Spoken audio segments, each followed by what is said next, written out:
Bueno, estamos allí, hermanos, en 1 Timoteo, capítulo 4, y quiero que miremos aquí la palabra de Dios, hermanos. He estado predicando una serie de mensajes que se llama la enfermedad espiritual, ¿verdad? Los síntomas de un cristiano enfermo.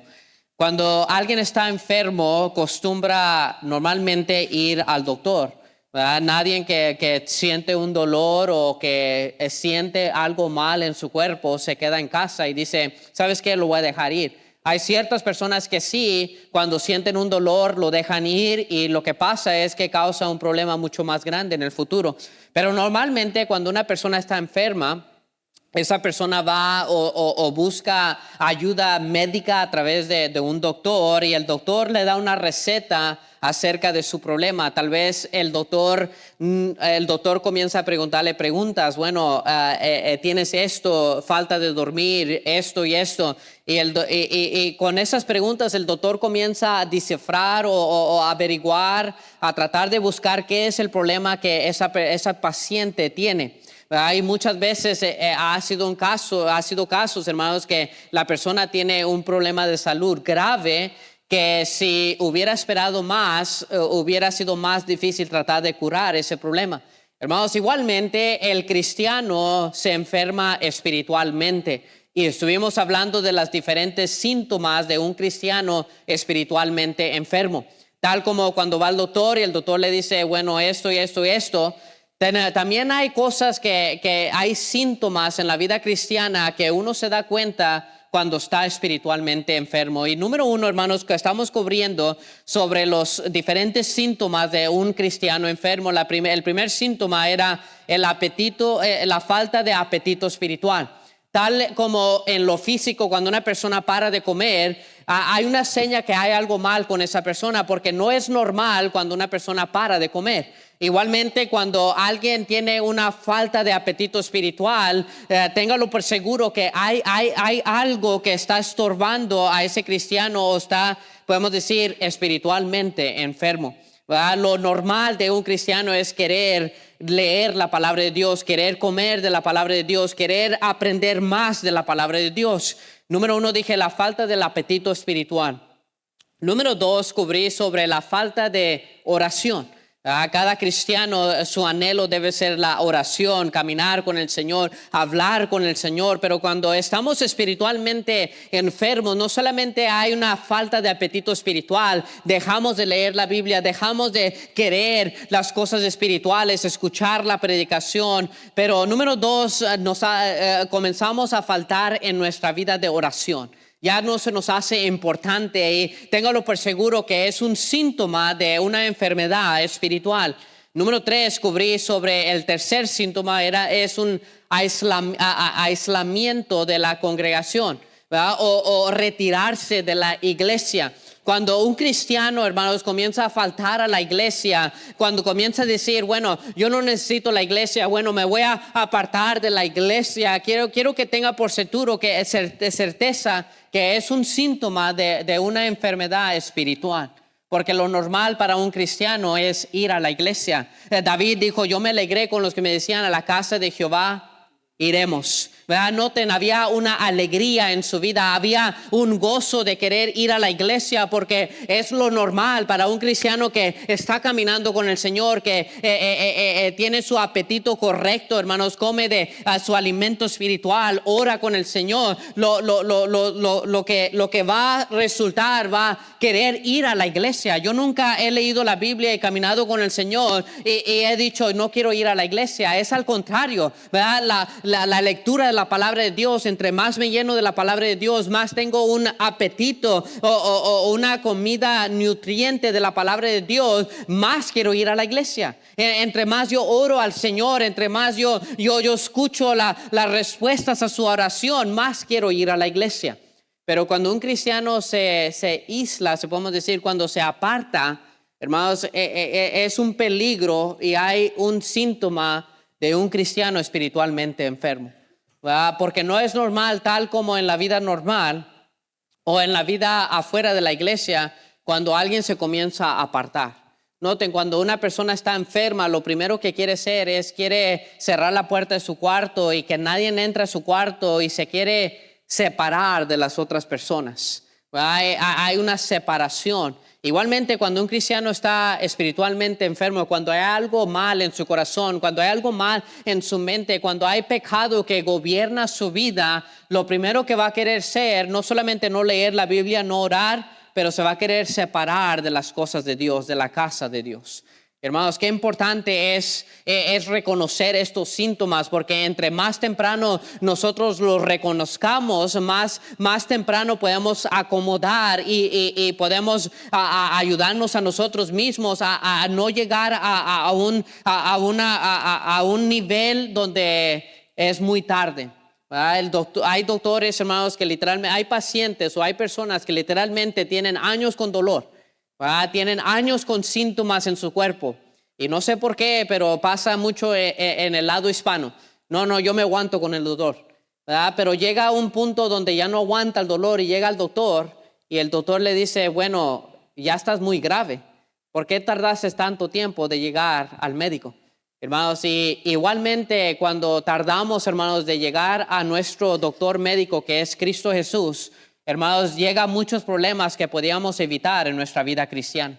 Hermanos, y qué triste que hay tantos cristianos, hermanos, que tienen estos síntomas de enfermedad espiritualmente, que tardan años para llegar al médico de médicos, que es nuestro Señor Jesucristo, para que les ayude. Para el tiempo que lleguen ya tienen muchas cicatrices o ya tienen muchos problemas de enfermedad. Hermanos, y que no lleguemos a ese punto en nuestra vida, pero esta tarde quiero llegar al punto número 4. Hermanos, ¿qué es el síntoma número 4 de un cristiano espiritualmente enfermo? Bueno, aquí se lo doy. Es la tolerancia al pecado. La tolerancia al pecado. Esto es un cristiano con la conciencia cauterizada. Mira, quiero que vayan ahí 1 Timoteo capítulo 4, hermanos, y noten lo que dice la palabra de Dios aquí. Dice, pero el Espíritu dice claramente que en los postreros tiempos algunos apostatarán de la fe, escuchando a espíritus engañadores y a doctrinas de demonios por la hipocresía de mentirosos que teniendo cauterizada la conciencia prohibirán casarse y mandarán abstenerse de alimentos que Dios creó para que con acción de gracias participasen de ellos los creyentes y los que han conocido la verdad. Noten, hermanos, el apóstol Pablo habla de dos cosas trágicas que podemos ver en estos versículos. Primeramente, como personas, dice la palabra de Dios, que serán engañadas escuchando doctrinas de demonios. Hermanos, y lo trágico de esto es que hay gente que se engaña por la falsedad. Eso es la primera tragedia, hermanos, que literalmente hay gente que es engañada por mentiras el día de hoy. Hermanos, a veces yo creo que la gente le gusta la mentira. Hermanos, no sé si ha escuchado, por ejemplo, las fábulas o los cuentos del rancho. Yo de niño siempre escuchaba los cuentos del rancho. Es que en este río por aquí pasa la Llorona, ¿no? Y en la noche a las 2 de la mañana la puedes escuchar llorando por sus hijos. Hermanos, o tal vez allá en el rancho, en el callejón aquel que dicen, no, en este callejón suele pasar que aparece el diablo en este callejón.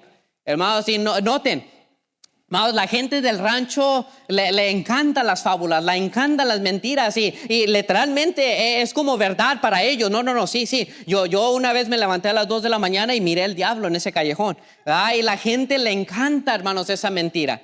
Hermanos, y se nota, hermanos, especialmente en estos días donde vivimos, que literalmente la gente cree cualquier mentira.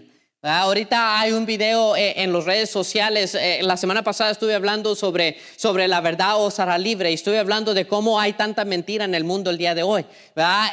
Los videos que están haciendo el día de hoy literalmente se ven como si son de verdad. Hermanos, ayer estuve mirando antes de dormir un video donde un león entra por el patio de una casa y muerde a una señora, y el perro sale y le muerde la pata al león y el león corre. Hermanos, y la señora ahí está, y el video se mira real, el video, hermanos. ¿verdad? Y hay otro video, hermanos, ahorita que está circulando, donde hay un señor con un sombrero en el rancho bailando con una señora, hermanos, y después los pies de este señor se vuelven en pies de caballo o no sé, de un goat. ¿Cómo se dice goat en español? ¿Verdad? De cabra. Hermanos, y después el video dice, en el rancho fulano de tal se aparece el diablo. Aquí está el video para comprobar. Hermanos, y después enseña que la gente está gritando, y después que se desaparece este señor. Hermanos, pero el video se mira tan real, hermanos, que uno literalmente, si se lo enseña y no sabe que es de mentira, comienza a creer esas mentiras. Y hermanos, hay tanta gente el día de hoy que literalmente son engañadas por mentiras, hermanos, y esa es la primera tragedia que habla el apóstol Pablo aquí. Dice, pero el Espíritu claramente dice que en los postreros tiempos algunos apostatarán de la fe. Noten, dice, escuchando a espíritus engañadores y a doctrinas de demonios. Mira, pero lo segundo que nos enseña, lo que nos enseña este versículo de la tragedia es que no solamente, hermanos, ¿verdad?, la gente es engañada, pero dice que hay maestros engañadores. Hermanos, y noten la característica de estos maestros o estos predicadores que están predicando falsedad. Dice versículo 2, por la hipocresía de mentirosos que teniendo cauterizada la conciencia. Noten, hermanos, dice que Pablo usa esta palabra cauterizada, que dice que tienen la conciencia cauterizada, o sea que ya no tienen sentido de que están enseñando el mal.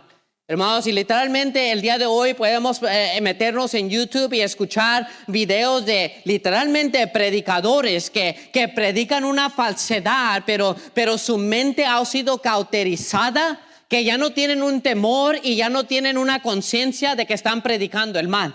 ¿Verdad? Y gente les dice estás predicando mal, estás predicando falsedad, pero para ellos dice, a mí no me importa, la gente me sigue. Y hermanos, y quiero decir lo siguiente, hay miles de personas que siguen predicadores como esos, hermanos, enseñando falsedad.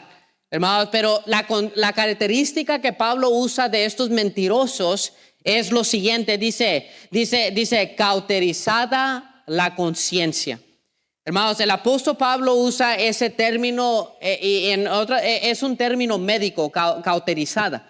Hermanos, en medicina, cauterizar significa quemar un nervio o un tejido para que deje de sangrar o de sentir. Cuando algo se cauteriza, en otras palabras, pierde la sensibilidad. Hermanos, no sé si han notado una persona que se quema gravemente, ¿verdad?, sea en una parte del cuerpo. Hermanos, cuando esa persona ya sana esa herida y quiere tocar esa herida, ya no siente dolor en esa herida. ¿Sabes por qué? Porque esa parte del cuerpo ha sido cauterizada. Hermanos, y el apóstol Pablo usa ese término médico para esta gente que predica falsedad, que dice que tiene la mente cauterizada. En otras palabras, ya no tiene sentido, ya no tiene dolor, hermanos, ¿verdad? Y así hay muchos creyentes el día de hoy, no tan solo predicadores, hermanos, pero creyentes el día de hoy que tienen la conciencia quemada, noten por esto, por el pecado. Hermanos, y qué triste cuando llegamos a tolerar el pecado en nuestra vida. Y eso es lo que pasa, hermanos, cuando comenzamos a tolerar el pecado en nuestra vida, nuestra mente comienza a cauterizarse, que ya no sentimos peso por ese pecado y después el pecado se hace tolerable para nosotros. Ahora, en un tiempo cuando te daba temor tomar una cerveza, ahora tomas esa cerveza y ya no hay un temor de Dios, ya no hay una sensibilidad en el corazón que te dice, estás mal, estás haciendo mal. ¿Por qué? Porque ya tiene cauterizada la mente. Hermanos, llega al punto donde puedes faltar a la iglesia, ya puedes pasar días sin leer la palabra de Dios y ya no sientes el dolor de oh no, Señor, te fallé, ya no leí la palabra de Dios, perdóname, Señor. Pero ahora ya, en vez de sentir eso después de un día no leer la Biblia, ahora pasas todo un mes sin leer la Biblia sin un sentir. Hermanos, porque llegamos al punto de tener nuestra mente cauterizada. Hermanos, y eso es lo que pasa cuando toleramos el pecado en nuestra vida. Hermanos, hay muchos cristianos, hermanos, que por el pecado tienen cauterizado la mente, ya no sienten culpa, ya no sienten convicción y lo peor, ya no sienten dolor por fallarle a Dios. Ojalá que nunca pierda esto, pero una vez falté un día de leer la Biblia, hermanos, al siguiente día me sentí como un miserable pecador, que el suelo literalmente se iba a abrir y me iba a mandar al infierno el Señor, ¿verdad? Y yo no sé si se ha sentido así cuando falta de leer la Biblia. Hermanos, ojalá que nunca pierda eso. Eso es una sensibilidad al Espíritu Santo. ¿Sabe que el Espíritu Santo, cuando somos salvos, viene a morar adentro del creyente que ha recibido a Cristo y es sellado con el Espíritu Santo? El Espíritu Santo ahora nos guía, nos ilumina la palabra de Dios, nos da convicción sobre el pecado, nos habla en un sentido de que leemos la palabra de Dios y nos va enseñando la palabra, el Espíritu Santo. Pero cuando toleramos el pecado, hermanos, y comenzamos a quemar nuestra conciencia con el pecado, llegamos a tener nuestra vida cauterizada por el pecado, que ya no sentimos la voz del Espíritu Santo. Y lo que pasa es lo siguiente, ¿verdad? El Espíritu Santo puede estar hablando a través de un mensaje en la iglesia y usted se da cuenta, yo me doy cuenta.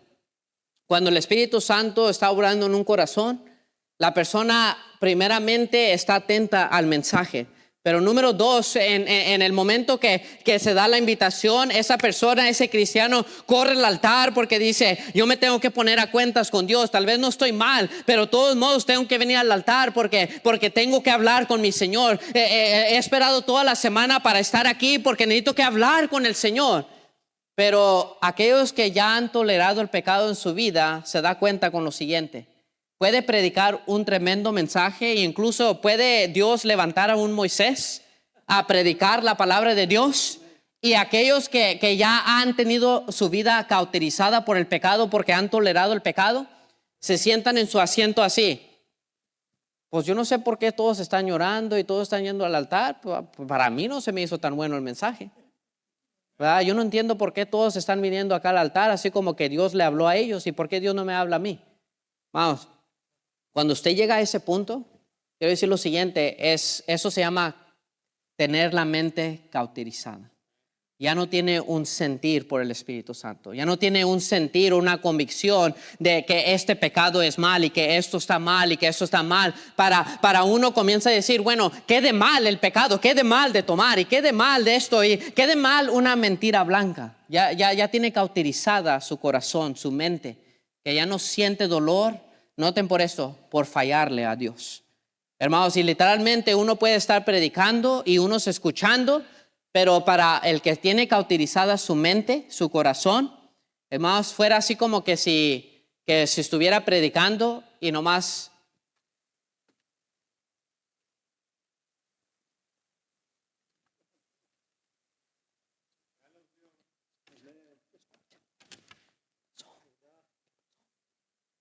¿entendieron todo lo que acabo de decir? No entendieron. Y así es la persona que tiene su mente cauterizada por el pecado, que ha tolerado el pecado. El pecado engaña nuestra vida, hermanos, para que ya no comencemos a escuchar la voz de Dios en nuestra vida. Y qué triste, hermanos, cuando llegamos a ese punto donde ya no escuchamos la voz de Dios en nuestra vida. Dios ya no nos habla, nuestro corazón ya no es movido hacia el mal, ¿verdad? Cuando alguien predica en contra del mal, en vez de decir, sí, amén, pastor, eso es correcto, dicen, pues yo no miro tan mal en eso. ¿Por qué tan fanático en esto? Y hermanos, la cauterización de la conciencia. Hermanos, y tenemos que tener mucho cuidado cuando lleguemos allí. Eso es un síntoma de un cristiano espiritualmente enfermo. ¿Sabe que hay una enfermedad que se llama insensibilidad congénita al dolor? Hermanos, hay gente literalmente que nace, ¿verdad?, que literalmente no siente dolor. Hermanos, y los doctores tienen que tener, los doctores le dicen a los padres de estos niños que nacen sin nervios, que no pueden sentir el dolor, que tomen mucha precaución con sus hijos, porque el niño puede estar corriendo y se puede quebrar el tobillo, pero el niño sigue caminando sin sentir el dolor. Pues, yo he mirado casos, hermanos, donde literalmente hay niños donde se pasan o se brincan de un lugar a otro y se cortan con una herida grave, Hermanos, pero el niño no siente nada porque está enfermo. Sí, es un término médico que hay niños que nacen de esa manera. Hermanos, y el niño puede estar sangrando y esa infección se puede infectar, pero como su cuerpo nació sin nervios, hermanos, no siente el dolor. Hermanos, y se infecta y muchas veces lo que pasa, hermanos, es que esa infección causa muerte en esas personas. Hermanos, no solamente muerte, ¿verdad? Eso es lo más extremo, lo último, pero si la persona no llega a morirse, causa deformación en el cuerpo, porque literalmente la persona puede quebrarse el tobillo y seguir caminando con ese tobillo como si fuera normal, pero porque no siente el dolor, hermanos, el tobillo nunca se sana y comienza a formarse en una deformación. Hermanos, y por eso miras gente que tiene esa enfermedad, que literalmente tiene los huesos checos o muchas veces tienen deformidades porque su cuerpo nunca sanó, porque ellos mismos no sintieron el dolor.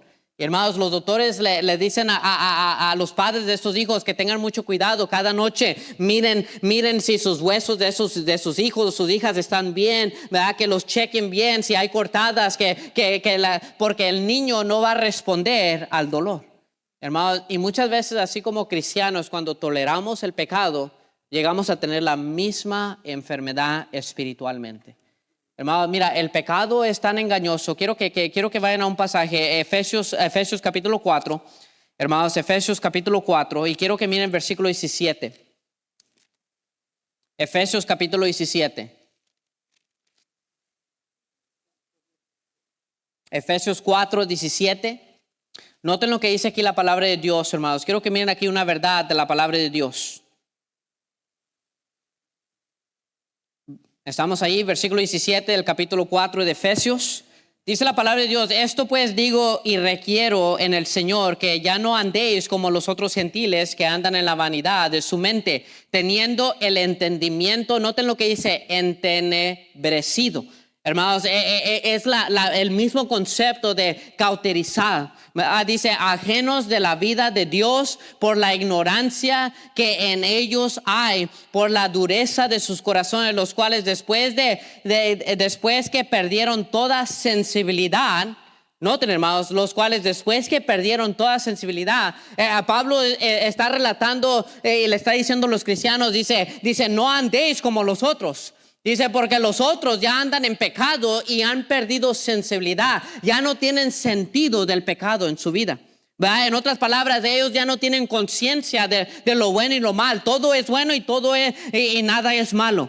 Dice versículo 19, los cuales después que perdieron toda sensibilidad, se entregaron a la lascivia para cometer con avidez toda clase de impureza. Mas vosotros no habéis aprendido así de Cristo. Si en verdad, noten, si en verdad le habéis oído y habéis sido por él enseñados conforme a la verdad que está en Cristo, que está en Jesús. En cuanto a la pasada manera de vivir, noten la palabra de Dios, dice, despojados del viejo hombre que está viciado conforme a los deseos engañosos, y renovados en el espíritu de vuestra mente, y vestidos del nuevo hombre creados según Dios en la justicia y en la santidad de la verdad, por lo cual desechando la mentira, hablar verdad cada uno con su prójimo, porque somos miembros los unos de los otros. Hermanos, mira, aquí la palabra nos está diciendo que debemos de evitar a aquellos hermanos que ya han perdido la sensibilidad al pecado y no andar con ellos, sino aprender de Cristo.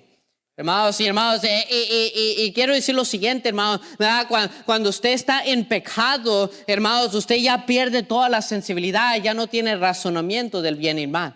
Y es donde viene las raíces a todos los otros pecados de nuestra vida: el enojo, hermanos, el celo, la crítica. Hermanos, mira, yo fui asistente del pastor muchos años.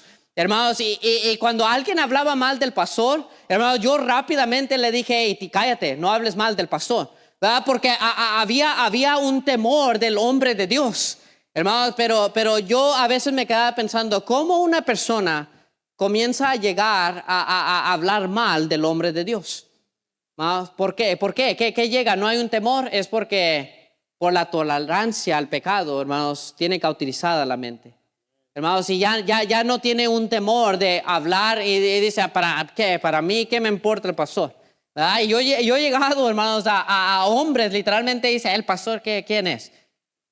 ¿Verdad? Y no estoy diciendo que yo soy alguien, pero nomás estoy diciendo, hermanos, yo como asistente me daba mucho temor de hablar en contra del hombre de Dios. Hermanos, y hay gente, hermanos, que no solamente habla mal del pastor, pero se hace tacos del pastor. Hermanos, qué mal cuando llegamos a eso. Mira, el pecado no llega de golpe, hermanos, adormece lentamente. Mira, el pecado al principio duele, luego incomoda y finalmente deja de sentirse. Hermanos, y qué triste cuando deja de sentirse el pecado. ¿Y sabes cómo llegamos a ese punto de nuestra vida? Cuando comenzamos a tolerar los pecados pequeños en nuestra vida. ¿Qué de mal con esto pasó? Bueno, tal vez ese pequeño no es pecado, pero te lleva al pecado. Mira, una movie, dice una mala palabra, está bien, puedo soportar. Así tápate los oídos. O nomás cúbrete los ojos cuando pasa algo mal. Y hermanos, comenzamos a tolerar una cosa y después de esa cosa se vuelve un pecado mucho más grave. Hermanos, y después de ese pecado se vuelve a perversidad. Y después se tiene que tratar con hombres que andan adictos a la pornografía, ¿verdad? Después se tiene que tratar con mujeres que han engañado a sus esposos. ¿Por qué? Porque la tolerancia al pecado pequeño después lleva a los pecados más grandes. Hermanos, y sí, mira, el pecado al principio duele, pero después porque lo toleras, el segundo golpe ya no duele. Dice, bueno, Dios no me castigó y yo estoy mirando esto y estoy tomando eso y Dios no me está haciendo nada. Yo no miro el relámpago que el pastor dice que va a caer del cielo. Dice, pues, ¿qué hay de mal con esto? Y después comienza. Cuando en un tiempo, hermanos, tenía temor de aún tocar el pecado, pero porque lo toleró, y después dice, wow, nada pasó. Eva, cuando ella comió del fruto, hermanos, ella no murió instantáneamente. Ella no murió. ¿Verdad? El propósito de Dios no era que iba a morir exactamente cuando comiera el fruto. Lo que estaba hablando era que iba a traer una muerte espiritual, una separación de Dios. El pecado iba a entrar. Y hermanos, y así es como engaña el diablo. Mira, ¿qué hay de mal?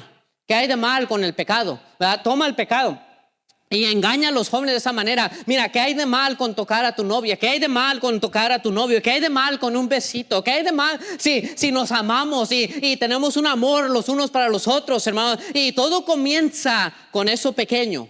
Y después se hacen algo más peor. Y después sale la muchacha embarazada. Hermanos, y normalmente no dura esa relación. ¿Verdad? Después se tiene que lidiar con hijos que nacen sin un papá porque era nomás algo de la noche a la mañana. Vamos, ¿por qué? Porque toleramos las cosas pequeñas que se hacen más grandes. Hermanos, al principio el pecado, hermano, no duele, pero comienza a dejar de doler porque lo toleramos. Y después lo que pasa, hermanos, es que finalmente dejamos de sentir por ese pecado. Comenzamos a sentir, tomar una cerveza no hay nada mal con eso. Whatever. Mirar lo que yo quiero mirar, mira, ya lo he visto varias veces. Dios no ha hecho nada y mira, para mí no hay problema. Hombres que engañan a sus esposas, al principio tenían un temor, mi esposa se va a dar cuenta. Pero después ya lo hacen 2, 3, 4, 5 veces y después llega al punto donde dicen, ya soy experto. Y qué triste, hermanos, cuando llegan a ese punto.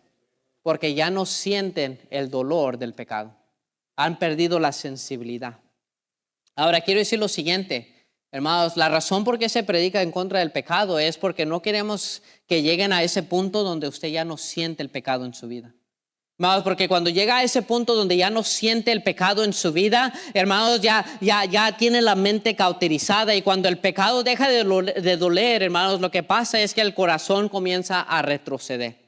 Es lo que se llama retroceder espiritualmente. En inglés se llama backsliding. Retroceder espiritualmente. Mira, un soldado, quiero que entiendan esto, hermanos. Un soldado herido puede seguir peleando porque el nervio le fue quemado. Usted ha mirado, escuchado historias de soldados. Yo he leído esta historia de soldados, cómo soldados le han disparado varias veces, pero sigue corriendo el soldado y sigue en la guerra. ¿Sabe por qué? Porque cuando la bala pega al soldado, la bala tiene tanto poder que quema.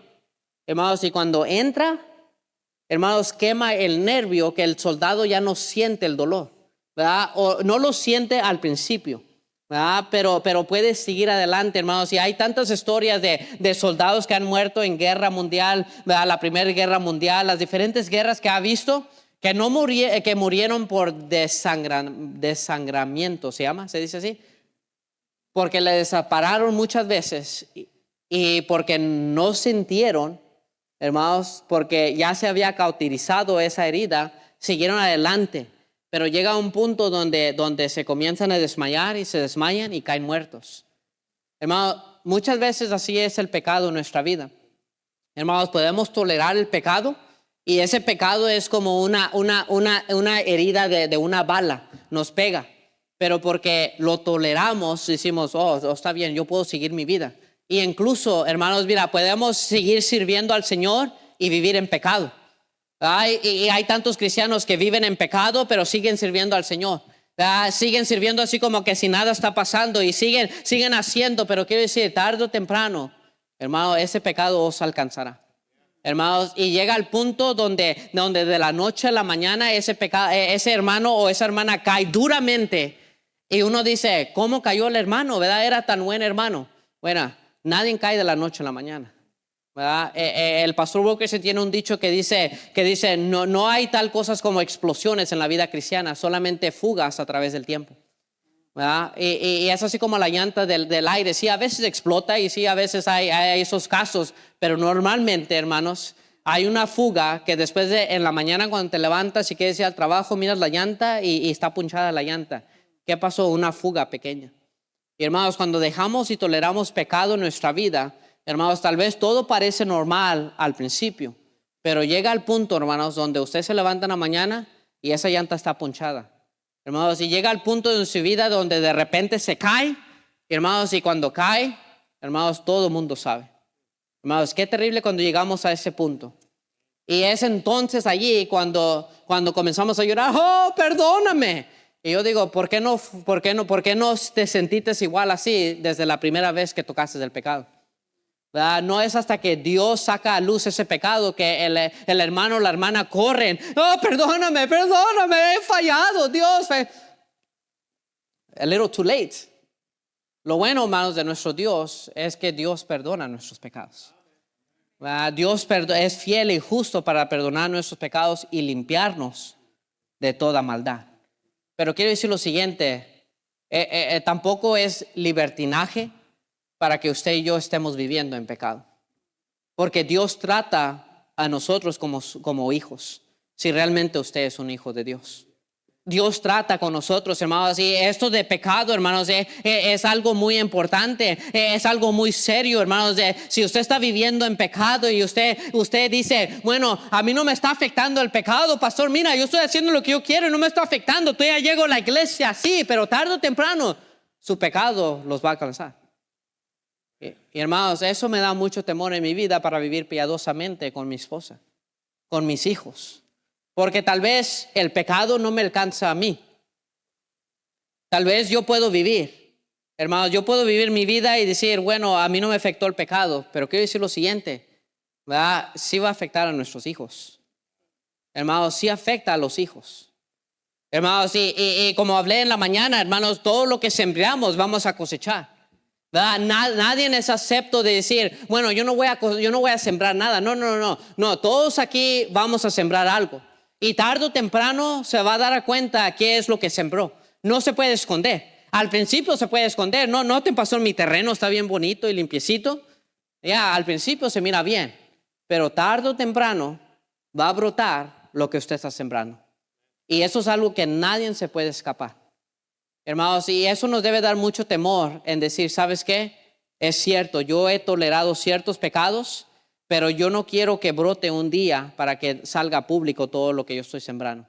Hermanos, por eso debe haber un arrepentimiento del cristiano. Debe haber un tiempo donde dice, perdón, Señor, por vivir de esta manera, ¿verdad? Y como dije, Dios es fiel y justo para perdonar nuestros pecados y limpiarnos de toda maldad, ¿verdad? Dios es fiel. Dios nos perdona y Dios nos limpia de toda maldad. Pero Dios no nos limpia automáticamente. ¿verdad? No porque usted lo siente, Dios lo va a limpiar. Debe haber un arrepentimiento de su parte. Debe haber una porción de usted como cristiano que dice, Señor, perdóname, yo estoy viviendo de esta manera, estoy haciendo esto, he dejado el pecado que me tolere y ya no siento mal por este pecado. Señor, perdóname y renueva, crea en mí un corazón limpio otra vez. Noten lo que dice Salmo 51, hermanos. Vayamos otra vez a Salmo 51. Cubrimos este versículo en la mañana, pero noten lo que dice aquí la palabra de Dios, hermanos. Salmo 51, disculpe, 51, Salmo 51. La palabra de Dios dice lo siguiente aquí. Y versículo 10. Noten, David no podía vivir en su pecado y este salmo es un salmo de arrepentimiento. Noten, vamos a leer desde el versículo 1, hermanos, para que capten el espíritu y la actitud que David viene hacia Dios. Noten, David había cometido pecado, ¿verdad? Por consecuencia, el bebé que iba a tener se muere. Y ahora Dios está tratando con David y David entiende, vean, yo no puedo vivir sin un arrepentimiento. Y aquí este salmo es un salmo de arrepentimiento. Dice, versículo 1, ten piedad de mí, oh Dios, conforme a tu misericordia. Noten, él está clamando por la piedad de Dios. Dice, ten piedad de mí, oh Dios, conforme a tus misericordias, conforme a la multitud de tus piedades, borra mis rebeliones. Noten, David sabía que él estaba rebelde en contra de Dios. Él sabía que él estaba mal con Dios y aquí está clamando y se está arrepintiendo. Señor, borra mis rebeliones, lávame más y más de mi maldad y límpiame de mi pecado, porque yo reconozco, noten, ahí está la clave, yo reconozco. Mientras usted no reconozca que usted está viviendo en pecado o tiene pecado, hermanos, usted nunca se va a poder limpiar de ese pecado. Yo he entrado a casas, hermanos, extremadamente sucias, de hoarders que se llaman en español, en inglés. Gente que acumula muchas cosas, hermanos, cosas viejas y entra a su casa y no puedes caminar en su casa, ¿verdad? Porque tienen esa adicción. Hermanos, y la casa suciedad, hermanos, he mirado unos casos de personas hoarders donde tienen gatos y los gatos se hacen del baño en todas las partes de la casa. Pero ¿sabes qué? Para esa señora, para ella su casa está limpia. Para ella no, ¿qué olor? ¿Qué olor? ¿Verdad? Para mí huele limpio. ¿Verdad? Incluso pone Febreze y mezcla ahí. ¿Verdad? ¿Sabes lo que es el síntoma de esa persona? Que no ha reconocido que hay algo mal. Mira, dice, porque yo reconozco mis rebeliones y mi pecado está siempre delante de mí. Contra ti solo he pecado y he hecho lo malo delante de tus ojos, para que sea reconocido justo en tu palabra y tenido por puro en tu juicio. Noten, David está diciendo lo siguiente, yo reconozco que yo estoy mal. Señor, mira, yo he hecho lo malo delante de tus ojos. David estaba reconociendo, yo soy el culpable, yo soy el malo. ¿Sabes que este síntoma de tolerando el pecado? ¿Sabes que hay gente, cristianos, que se han metido tanto en pecado? No, estoy hablando de cristianos, que literalmente cuando se predica en contra de su pecado, ¿verdad? Literalmente dicen, pues yo no he hecho nada mal. ¿Verdad? ¿Qué hay de mal con hacer eso? Si me agrada a mi cuerpo, ¿verdad? Dios me dio el sentido de sentir placer. ¿Por qué? ¿Qué hay de mal con esto? Noten, ellos no han reconocido que ellos han pecado contra Dios.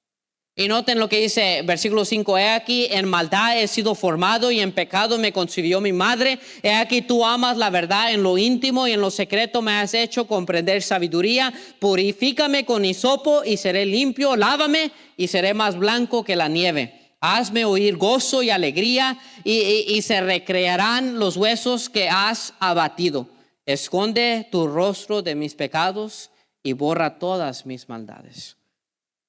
Versículo 10 es tal vez uno de los versículos más poderosos de David en su arrepentimiento.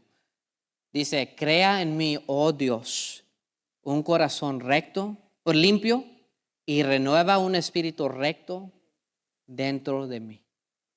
¿Sabes lo que David estaba diciendo aquí? Él estaba diciendo lo siguiente, yo no quiero llegar al punto que yo tolere el pecado. Noten, él por poco toleró el pecado, Pero el profeta Natán le vino a decir, a través de una parábola, hey, tú eres el culpable.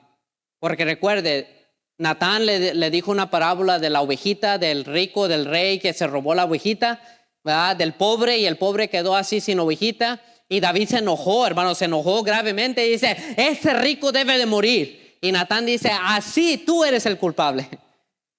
Y David dice que cayó y dice, oh Dios.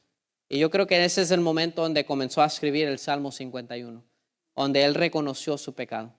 Mira, mientras usted, Salmo 51, mientras usted no reconozca su pecado y piense que está todo bien, hermanos, va a llegar el punto donde Dios manda al profeta Natán a su vida y le dice, tú eres ese hombre, tú eres ese culpable.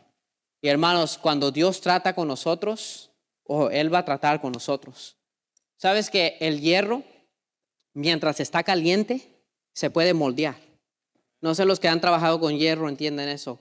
Cuando calientas el hierro se puede doblar porque está caliente, ¿verdad? Mientras usted está cerca de Dios y reconoce su pecado y mantiene ese fuego de Dios en su corazón, es más fácil Dios moldear su vida, porque es el fuego de la palabra de Dios. Pero ¿sabes que cuando el hierro se enfría, usted no lo puede moldear tal cuando está caliente? ¿Sabes lo que pasa cuando tratas de doblar el fierro que está frío? ¿Ustedes saben? Se va a quebrar. Hermanos, y cuando Dios tiene que obrar en nuestras vidas, cuando estamos fríos delante de Dios, ¿sabes qué? Él nos va a quebrar. Hermanos, porque estamos duros como piedras, corazón de piedra que dice la palabra de Dios. Pero ¿no sería mejor tener ese corazón calientito, viniendo delante de Dios y decir, Señor, perdóname mis pecados? Para que Dios, en vez de ese hierro que esté frío, que se quebre, y que en vez esté calentito, para que Dios comience a moldear. Gracias, mira, yo te puedo moldear ahora. Y ese fierro se comienza a moldear. ¿Sabes que hay unos, hermanos, y tristemente hay unos que están tan fríos que Dios literalmente los va a tener que quebrar? Y qué triste. Y quiero decir lo siguiente, yo como pastor voy a estar allí para ayudarte cuando Dios te quebre. No te voy a decir que te voy a... Pero mientras usted tiene la oportunidad de ponerse bien con el Señor, ¿verdad? Y tal vez no está en pecado, no estoy diciendo que están en pecado, ¿verdad? Nomás estoy diciendo, pero si está bien con el Señor, mejor a mantener ese fuego para que Dios siga moldeando su corazón, para que Dios siga moldeando su vida. Pero si hay alguien, quiero decir lo siguiente, si hay alguien que está en pecado, ¿verdad? Más vale que se arrepienta y otra vez llegue a ese fuego para calentar su corazón, para que Dios lo pueda moldear. Porque quiero decir lo siguiente, cuando se pone frío ese corazón, se va a quebrar. Y Dios, hermanos, es poderoso y puede quebrar nuestras vidas. Pero no tiene que llegar a ese punto. Hermanos, quiero llevarle a un punto, y no terminé el mensaje, pero quiero llevar aquí a 1 de Juan, capítulo 1.